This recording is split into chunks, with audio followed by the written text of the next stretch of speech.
Good morning. I hope you guys are ready to get started. Today we're going to do a foundation routine so you guys can see how I prep my face and how I keep my foundation staying flawless all day long. I've been asked several times on what exactly I'm doing, what exactly I'm using. As you can see, I do not have perfect skin, but in your application and in your process of putting on foundation, you can make it stay all day long. So let's get started. What you do is make sure you've prepped your face, make sure you've cleansed with your favorite and new cleanser. And get all the oils off your face. Then of course you want to replenish that, so use your favorite daytime moisturizer from AVON. I like to use either the Skin Invincible or, believe it or not, I like to use my CC cream, which has SPF 50 in it, and that kind of also helps with the steps when it comes to foundation. I don't have to use as much, so do one or the other. And also I like to use my eye lift. This is super important. I do have some puffiness, I've got a little redness, and my eye lift cream, if you have not used this yet, it's two-part. You want to put the cream part under the eye and over the top. I do use both. And then the gel part you want to use and tap above to lift the brow. And if you've never used this before, you are missing out. This stuff is amazing. You actually feel almost like the lifting happening. You can use this twice a day, but I like to use it and make sure it's fully dry before you do your makeup, because you do not want your shadows. If you use too much too, you can end up with like a peeling effect. So you just want to use like a tap of it and use your ring finger and just tap it up. I've already done it, so we won't repeat that step. So let's go ahead and get started. I've got my makeup drawers here and I should have probably pulled everything out. Again, I'm going to start with the CC cream, and I use the medium, and I am just going to use my fingers for this. Now sometimes I will use a beauty blender, but since I'm using this morning like my moisturizer, I'm going to go ahead and just apply to the different parts of my face. So I've got some redness there, so this will take care of that. And this also helps with like a really nice luminous finish, but again, I mostly use this for the SPF 50. Now, if you have Skin Invincible and you like that, or you use your regular moisturizers, just make sure you're using your sunscreen, because sunscreen is so very important. So just get it even, and if you feel like you need to blend that down into your neck, then you can do so. Okay, nice even coat. Now another thing that I like to do, and I'll give you more tips on lips on another day, but I like to put on a lip moisturizer before I complete my makeup look. So now if you are extremely sensitive to SPF, be really careful around your eyes so that it doesn't burn you. Most of the time I do try to stay away. Today I kind of did it. Just be careful, and that way if you are out sweating or you get water, you know, on near your eyes, it doesn't drip into your eyes and cause you burning. So now I'm going to use my Ideal Flawless, and this is in cream beige. Now there's two ways that you can do this. You can either wet a beauty blender, which we are getting new beauty blenders from AVON. Thank you, AVON. But of course we didn't have them yet when I bought this one. So this one is just from Sephora, and it is the professional one. So you can wet this and then squeeze out the excess water, and then I like to squirt a little bit of this either in the palm or on the back of my hand, and then kind of warm it up and then blot in and do it that way. That's one way. The other way that I found to be really effective in giving you an airbrush finish is to use a foundation brush. Now I know all my Avon friends are going, that's not an Avon brush, Lisa, what are you doing? The foundation brush that Avon has is this one. And Avon, I love you. However, for this is good for maybe dotting on the face and putting your foundation on. But for blending purposes, I don't prefer this brush. I'm sorry, again, if you're wanting to just dot it on, that's great, but it's the fibers and it's not flat enough to be able to push it into the skin. So this one is from Makeup Geek. I am not sponsored. This is not, you know, she's not paying me to say this. I've had this for years. I love this brush. It's very flat, so you can just tap it in and then get a very airbrush finish. So I will show you with the brush today, and another makeup tutorial, I'll show you what the difference is with the beauty blender. Either or is great. And if your fingers, you know, like to use your fingers, that's fine too if you feel more comfortable. It's just if you've never tried a beauty blender or you've never done a brush, I encourage you to go for it and try it, and you'll be surprised that not only it doesn't get all over your fingers, it really does give you a different finish. So again, start with that. Also, if you are very oily, you saw me use the CC cream. I have very dry skin. So this not only gives me my SPF, it also gives me a little bit more of a luminous finish as I'm completing my foundation. You can do the AVON Magix Face Perfector. And I love this product also. It's got SPF 20. And then of course in our foundation, I believe this also has SPF 15. So you're getting both. But this is great for those that have larger pores or oily skin. You want to apply this first. It also gives your something for your makeup to adhere to. So it helps it last longer. I don't always use this again because I have drier skin and I don't really have big pores.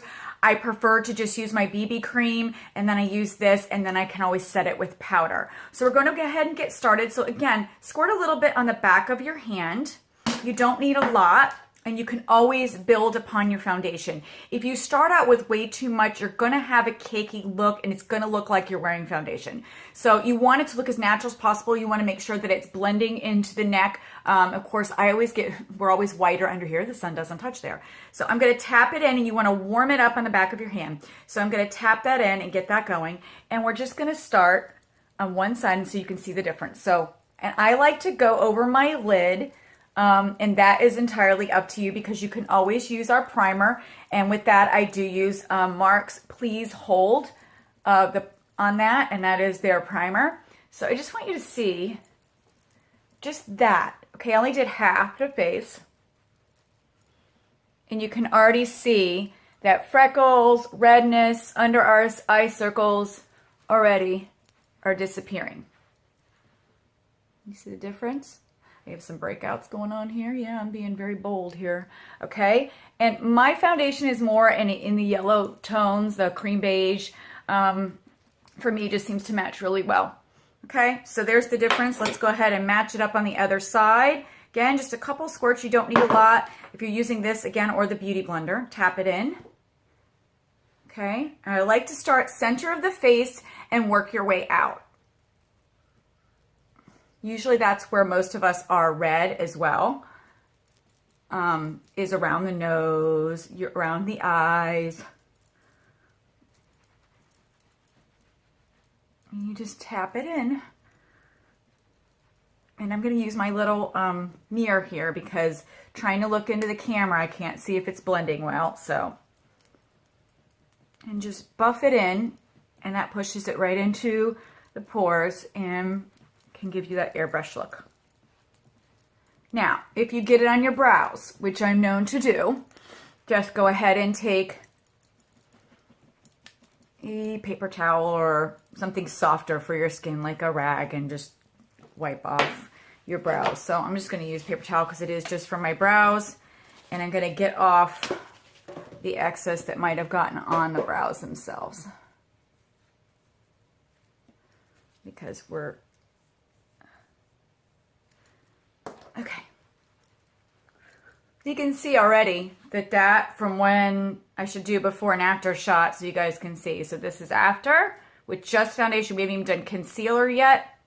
And then of course you can do your concealer. So that's how I get the foundation going. And then you can use your favorite concealer. So if you like the extra lasting, this is always good. You want to not use too light of a shade. If you do too light of a shade, you're going to look, you know, they want it to be a little bit lighter in here for highlight and contour, but if you do too light, it's going to just look, it's going to exaggerate your issues of dark circles and whatnot. So picking a shade, especially if you have like a blemish, a lot of people make the mistake with the blemish to use like a lighter shade, and all that does is bring it out instead of bringing darker colors, push it back. So using a little bit of a darker shade on blemishes can help it disappear. And then you can use this to brighten up, but just make sure if you're doing lighter that you are blending, because if you don't, you're going to end up with a raccoon eye and it's going to look just like white circles on there. So you can choose to set this, because this video again is just going to be on foundation. You can choose to set this with translucent, and I like the translucent, or you can use your powder. It's up to you. I like to do translucent and just kind of dust it off.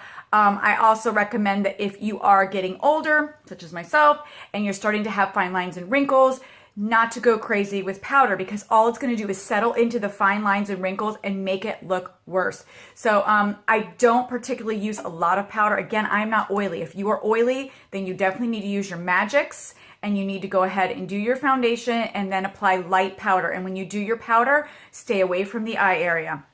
If your eyes also are oily, and they tend to get oily during the day and not hold your eye makeup, then check out the Mark, and this is the Please Hold, and you can put this on your lids, and I'll just show you. It's just pretty, it looks like a concealer. It's kind of got a luminous, but that way when you do your eye makeup, it's going to help hold that. You see the difference? It's a little bit lighter, and it kind of helps if you have veins or darkness. It brightens all that up, and it makes the canvas for your eye makeup really great. So that's how I prep my skin. You can see the difference. One eye, this eye doesn't have it, this eye does. It's a little bit brighter.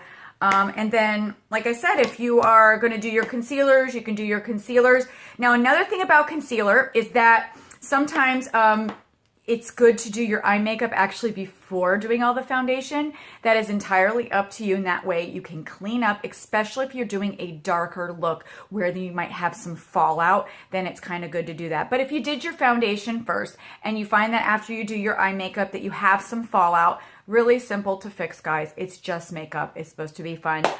Go ahead and get a little bit more concealer or foundation and just take it under the eye and just tap it and clean up your edges and clean up the bottom, and you will be just fine. So basically this is it. This is how I start the canvas, and then I go from there with my blushes and foundations, and I'll bring you another video to show you how we do that. Have a wonderful day. I hope this helps. See ya. Bye.